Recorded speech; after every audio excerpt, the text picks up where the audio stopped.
Bonjour, bonjour. Alors, vous savez, je ne vais pas vous le cacher que je suis l'amatrice de polar, ça depuis le temps, vous le savez.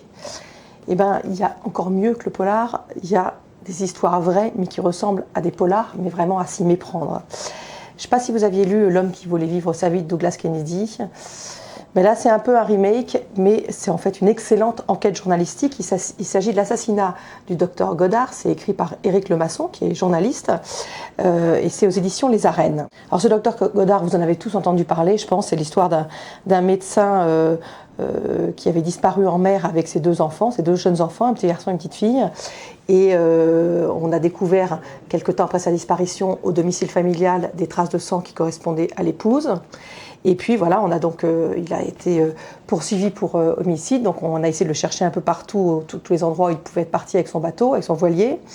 Et quelques mois après, on a découvert un crâne d'enfant remonté par un bateau qui a été authentifié tout à fait comme étant le crâne de la fille du docteur Godard. On pense que le crâne du petit garçon avait déjà été en fait repêché et a été rejeté dans les eaux.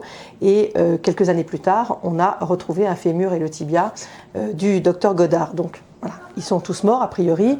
On n'a pas le cadavre de la femme, mais on pensait qu'il avait organisé sa fuite, son départ, et qu'il avait tué sa femme et qu'il y a eu un accident ou quelque chose et qu'il est mort avec ses enfants en bateau.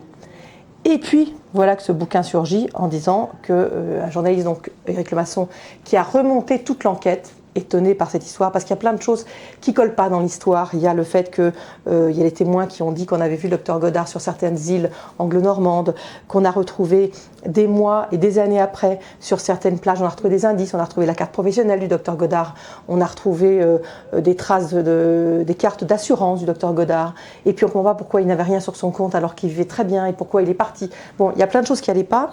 Éric Lemasson a remonté complètement l'enquête et il démontre dans ce livre, qui est extrêmement bien fichu et bien écrit, un peu parfois complexe parce que l'affaire est complexe, parce qu'en fait il y a une véritable histoire de mafia derrière tout ça, qu'a priori le docteur Godard aurait tué sa femme, serait parti pour fuir avec ses enfants et en fait aurait été assassiné avec ses enfants.